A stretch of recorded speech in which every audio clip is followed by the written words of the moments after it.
Rights commission کی طرف سے ایک ڈرافٹنگ آئی ہے جو اسلامی نظریاتی کونسل اور ریلیجس منسٹری کے پاس ہے. اس قانون میں یہ کہا گیا، اس ڈرافٹنگ میں یہ لکھا گیا کہ 18 سال سے پہلے کوئی شخص اسلام قبول نہیں کر سکتا. سندھ اسمبلی نے اس کو مائنارٹی پروٹیکشن ایکٹ کے تحت پاس کر لیا ہے اور فیڈرل گورنمنٹ نے یہ ڈرافٹنگ آئی ہے، یہ جنہی وزیر ہے شیری مزاری، یہ اس کے طرف سے آئی ہے. اب مجھے بتاؤ، اگر 18 سال سے پہلے کوئی اسلام قبول نہیں کر سکتا تو بتاؤ جب میرے علی نے کلمہ پڑھا تھا عمر کیا تھی؟ جب حیدر کرار نے نماز پڑھی تھی عمر کیا تھی؟ تم اسلام سے یہ اقلیتوں کے حق کا قانون نہیں، یہ مسلمانوں کو اسلام سے روکنے کا قانون ہے. 18 سال تو بعد کلمہ پڑھے، پھر اس کے بعد کیا کرے؟ اگر 18 سال سے زائد ہے پھر بھی کلمہ نہیں پڑھ سکتا. اگر وہ پڑھنا چاہے تو سیشن کورٹ 3 مہینے اس کو اپنے پاس رکھے اور اس کو سارے مذاہب پڑھائے جائیں، ہندوازم، سکھ مت، جین مت، بدھ مت، عیسائیت، یہودیت، وہ سارے پڑھا کے پھر کہا جائے اسلام بھی دیکھ لو، اور پھر وہ چوائس رکھے کہ میں نے اسلام قبول کرنا ہے یا ہندوازم، میں نے اسلام قبول کرنا ہے یا بدھ مت، میں نے اسلام قبول کرنا ہے یا عیسائیت. ارے شرم سے ڈوب مرو. ارے چاہیے تو یہ، اگر کوئی کافر کہے کہ میں نے کلمہ پڑھنا ہے تو جہنم سی آگ سے اس کو اسی وقت بچا لو. یہ کیسا قانون ہے جو کہتا ہے مر جاؤ، جہنم میں چلے جاؤ؟ ارے مسلمان لوگوں کو جہنم میں بھیجنے کے لیے نہیں آیا، ان کو جہنم سے لا کے مصطفیٰ کے قدموں کے لہر جنت میں ڈالنے کے لیے. ایسا قانون یہ قانون سازیاں کریں گے ریاست مدینہ میں؟ شرم سے ڈوب مرنا چاہیے ان لوگوں کو جنہوں نے یہ ڈرافٹ کیا، اور دعا کریں کہ ہماری وزارت مذہبی امور غیرت سے کام لے دے، اس کو مسترد کر دے، اس پیغام کو اٹھائیں، سوشل میڈیا پہ اس کو ٹرینڈ بنائیں کہ ہم پاکستان میں یہ اسلام کے خلاف قانون نہیں چاہتے. ہوگا کیا؟ ہمارے تو ذمہ ہے ہم لوگوں کو اسلام کی دعوت دیں. ہم جبر کی حمایت نہیں کرتے، ہم بالکل یہ نہیں چاہتے کہ جبرن کسی کو اسلام قبول کرایا جائے.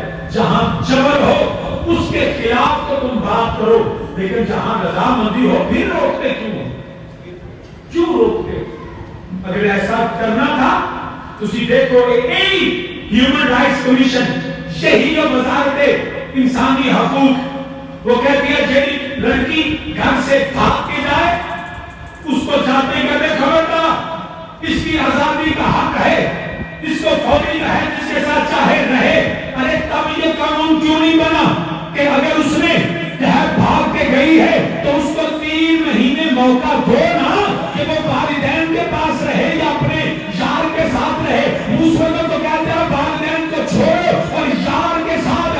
ارے یہ یاریاں تجھے مبارک ہے. ارے جب کوئی کلمہ پڑھے تو ہم کہتے ہیں اسی وقت خدا کی رحمت کی دعوت ملتا. مگر قانون سازی پھر انگریزی مولوی سیاست کو کرتے ہیں. اگر اسمبلی میں کوئی غیرت مند ہوا نا تو وہ کہے گا یہ قانون قرآن کے خلاف ہے، یہ قانون مصطفیٰ کے نظام کے خلاف ہے، یہ اسلام کو روکنے کا قانون ہے. ہم جبر کی حمایت نہیں کرتے، مگر آزادانہ مرضی سے ہر شخص کا حق ہے وہ اسلام قبول کرے. برادران اسلام کاش ان کو سمجھ آ جائے. قرآن محجورا، یہ وہ لوگ ہیں جو اپنی مرضی کا اسلام چاہتے ہیں. کولیوں نہ کیے کہ ایک اسلام کو دور کر دیو پھر بات لب پہ پھر مسلمان پیچھے گئے. اللہ کو ہماری ضرورت نہیں، ہمیں اللہ کے دین کی ضرورت ہے. ایک میرے نبی نے پیغام دیتا، نبی نہیں سی پتا کیا قرآن میں نہیں آ سکتا تھا کہ قرآن نے کہا لا اکراہ فی الدین، دین میں جبر نہیں. لیکن ایک نہیں قرآن نے کھڑے اپنی مرضی نہ کلمہ پڑھے انہوں بھی کہنے بھی نہیں دلتی رکھو. پھر یہ ہندو مت پڑھانا ریاست مدینہ کا کام ہے, عیسائیت پڑھانا یہ ریاست مدینہ کا کام ہے. ریاست مدینہ کا کام مصطفیٰ کا قرآن اور نبی کا دین پڑھانا. انہوں نے مسیحا واسطے چندہ کو نہیں تو مندر کے گردوارے بنا کے فنڈ کروا پڑیا. یاد رکھو ہمارے نزدیک دنیا چھوڑ سکتے ہیں مگر قرآن چھوڑ نہیں سکتے. ہر چیز چھوڑ سکتے ہیں مگر دین مصطفیٰ نہیں چھوڑ سکتے.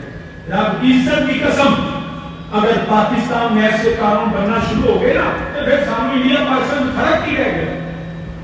پھر کیوں پاکستان بنایا تھا, کیوں لاکھوں جانوں کا نذرانہ پیش کیا تھا, کیوں جا کے امرتسر اور دلی کو چھوڑا تھا. پھر ٹھیک ہے پھر ہندوؤں نے نہ بھی ہو یہ بنا تھا تو دو قومی نظریہ یہ تھا ہم اسلام کے لیے جیئیں گے, ہم اسلام کے لیے مریں گے. میرے حسین ابن علی یزیدی حکومت کی مسئلہ صرف دین کا مسئلہ تھا, صرف دین کا مسئلہ کہ یزید کی حکومت بھی اس طرح کی حکومت تھی, یہ ایسی حکومت تھی, اس مزاج کی حکومت تھی. وہ کہتے سن کہ سیاسی امور میں کوئی مداخلت نہ کرے, اسی شراب پینی ہے تو پین دو, بدکاری کرنی تو کرن دو. مولا حسین نے کیا نا جیدہ قرآن حرام مانگا ہو کل بھی حرام ہے آج بھی حرام ہے. حلال حرام نہیں ہو سکتا, حرام حلال نہیں ہو سکتا.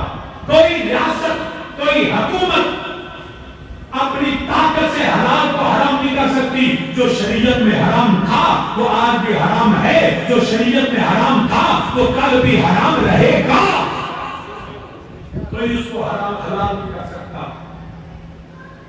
مگر یزید آ کے حسین تو ہر چیز دو ہے. فرمایا نہیں, جس ملک اندر دین نہ ہوئے ہوتے ہجرت کرنا لازم. پوچھو میرے حسین نے ہجرت کیوں کی, کوئی بتائے. مدینہ سے حسین کیوں نکلے, کربلا کیوں پہنچے, نماز واسطے, روزے واسطے, وہ تو یزیدی کربلا میں میدان سے پڑھتے سن. میرے حسین نکلے کعبے واسطے, حق کا بنا لا الہ الا حسین